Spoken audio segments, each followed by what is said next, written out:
प्रिय छात्रों, नमस्कार। आज हम आपके लिए ट्रिग्नोमेट्री का एक प्रॉब्लम सॉल्व कर दिखला रहे हैं।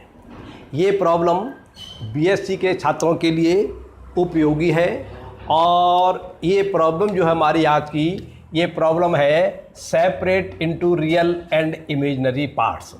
हमारे लिए एक फंक्शन दिया हुआ है ट्रिग्नोमेट्रिक e की power sin x plus iota by.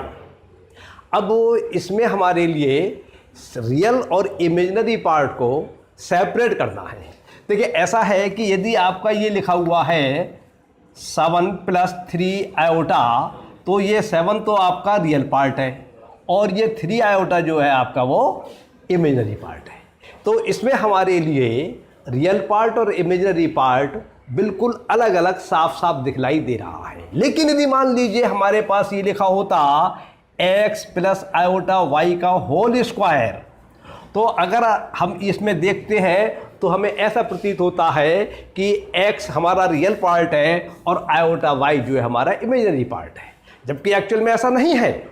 यहाँ पर चूंकि पावर 2 लगी हुई है, इसका मतलब ये हुआ कि x प्लस आयोटा बाई की x प्लस आयोटा बाई से मल्टीप्लाई की जाएगी, गुणा की जाएगी, और गुणा आने के बाद, गुणनफल प्राप्त होने के बाद उसमें जो रियल पार्ट और इमेजिनरी पार्ट बनेगा वो माना जाएगा कि इसके अंदर रियल पार्ट ये है और इमेजिनरी पार्ट ये है। क्लियर?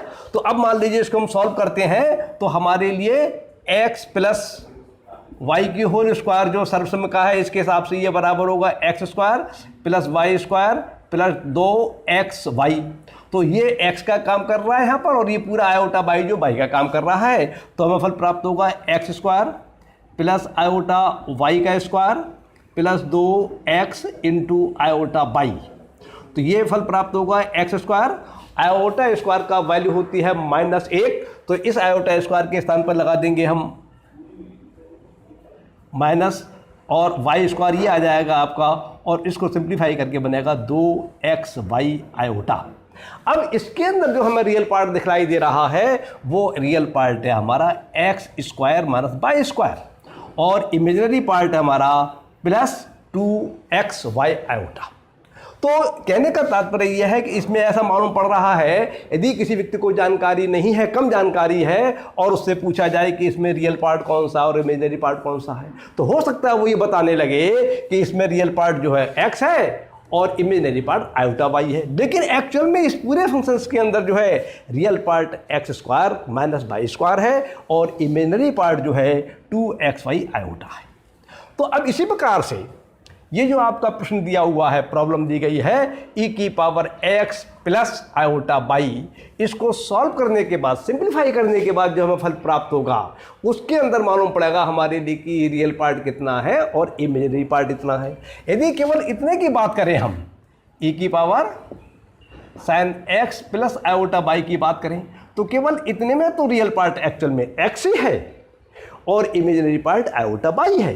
लेकिन इस पूरे फंक्शंस के अंदर जो है वो रियल पार्ट x नहीं है और इमेजिनरी पार्ट आयोटा बाई नहीं है। तो इसके लिए पूरे फंक्शंस में हम रियल पार्ट और इमेजिनरी पार्ट निकालने के लिए क्या करेंगे, इसको पहले सिंप्लीफाई करेंगे नियमों के आधार पर, और सिंप्लीफाई करने के बाद हमारी जो सॉल्व करके आ जाएगा वो हमारा आ जाएगा x plus iota by p plus iota cube x minus iota by, इस किसी फॉर्म में आ जाएगा। जब इस फॉर्म में आ जाएगा तब फिर फैसला होगा कि ये हमारा रियल पार्ट है और ये इमेजिनरी पार्ट है। तो अब e के power sine x plus iota by को हम सिंप्लीफाई किस प्रकार से करेंगे ये आपको आना चाहिए। अगर आप इसका सिंप्लीफाई कर लेते हैं तो अंत में आंसर आपको तो मालूम पड़ जाएगा कि इसमें रियल पार्ट कितना है और इमेजिनरी पार्ट कितना है। तो अब हमारे सामने इस समय प्रॉब्लम ये है कि इसको किसी सिंपल फॉर्म में सिंप्लीफाई कर लें। वो कैसे किया जाएगा वो मैं आपको समझा रहा हूँ। जब वो सिंप्लीफाई हो जाएगा तभी आपको ये मालूम पड़ जाएगा कि इसमें रियल पार्ट कितना है और इमेजिनरी पार्ट कितना है।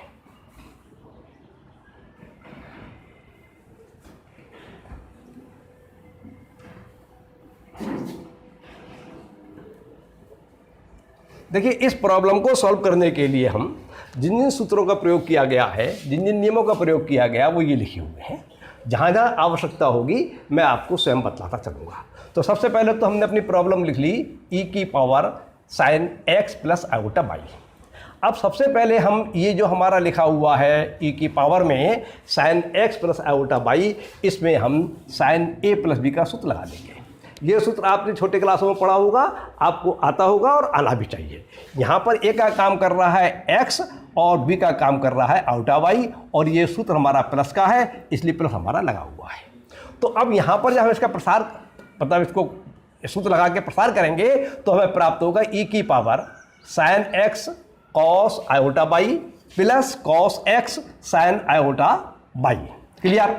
अब इससे सूत्र का प्रयोग हो चुका। अब एक सूत्र होता है, आपको हम बतला चुके हैं और दूसरे वीडियो में, कि अगर हमारे पास सर्कुलर फंक्शंस है तो उसको हाइपरबोलिक फंक्शंस में कैसे बदलते हैं। तो हम जानते हैं कॉस आयोटा x बराबर होता है कॉस हाइपरबोलिक x, और साइन आयोटा x बराबर होता है आयोटा साइन हाइपरबोलिक x। इन दो सूत्रों का प्रयोग करते हुए इस कॉस आयोटा बाई को तो हम कर लेंगे कॉस हाइपरबोलिक बाई, और इस साइन आयोटा बाई को कर लेंगे हम आयोटा साइन हाइपरबोलिक बाई। तो इस लाइन से हमारे लिए फल प्राप्त हो जाएगा e की power sine x cos hyperbolic Y plus cos x into iota sine hyperbolic by. अभी इस आयोटा को जो है हम यहाँ पर लिख सकते हैं, तो हमारे लिए फल प्राप्त हो गया e की power sine x cos hyperbolic Y plus iota cos x sine hyperbolic by.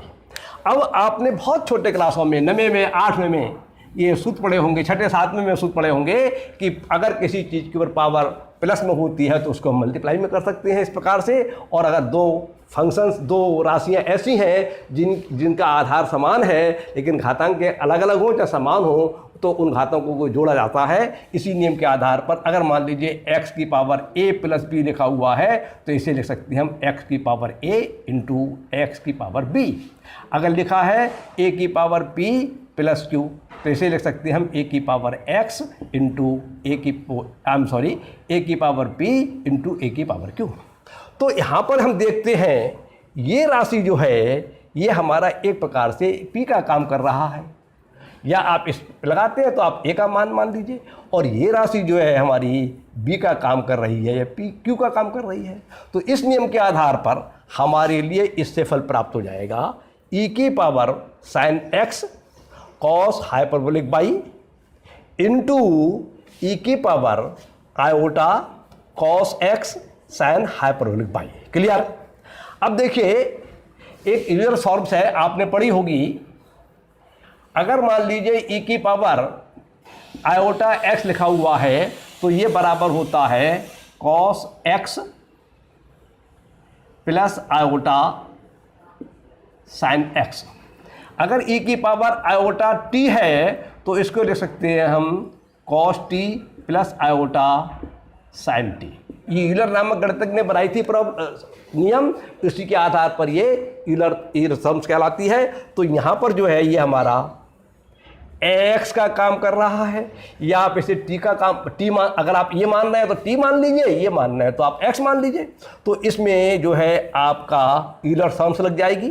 तो इससे फल प्राप्त होगा हमारे लिए कॉस, ये x का काम कर रहा है t का, cos x sine hyperbolic Y plus iota sine cos x sine hyperbolic by, और ये इधर जो मल्टीप्लाई में लिखा हुआ था e की power sine x cos hyperbolic by, ये वैसा का वैसा लिखा रहेगा। अब देखिए ये एक प्रकार से ये आपका प्रश्न हो गया। हो सकता है पुस्तकों में रियल पार्ट और इमेजिनरी पार्ट सेपरेट करवाने में अगर इस प्रॉब्लम को दिया हुआ है तो उसका आंसर यहीं पर दे दिया हो और लिख दिया हो उन्होंने आंसर।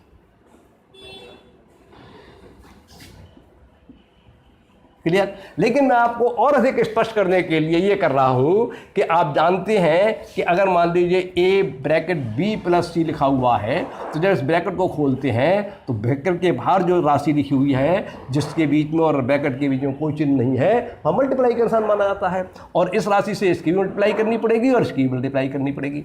तो यहाँ पर एक प्रकार से ये a का काम कर रहा है, ये पूरी राशि b का काम कर रही है, और ये पूरी राशि सी का काम कर रही है और ब्रैकेट हमारी ये लगी हुई है।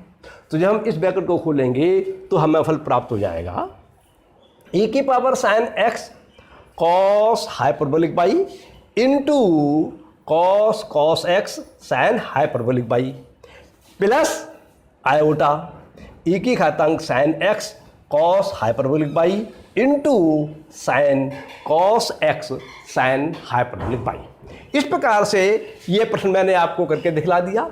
इसमें जितने भी सूत्रों का, जितने भी नियम का पालन हुआ है या प्रयोग हुआ है, उन सबको मैंने अलग अलग आपको स्पष्ट कर दिया है। संभवतः आपको समझ में आ गया होगा। आप विचार कीजिए, बहुत सरल प्रश्न है, समझ में आ जाएगा। प्राय परीक्षा में पूछा जाता है। आज की बात मैं समाप्त करता हूँ। नमस्कार, धन्यवाद।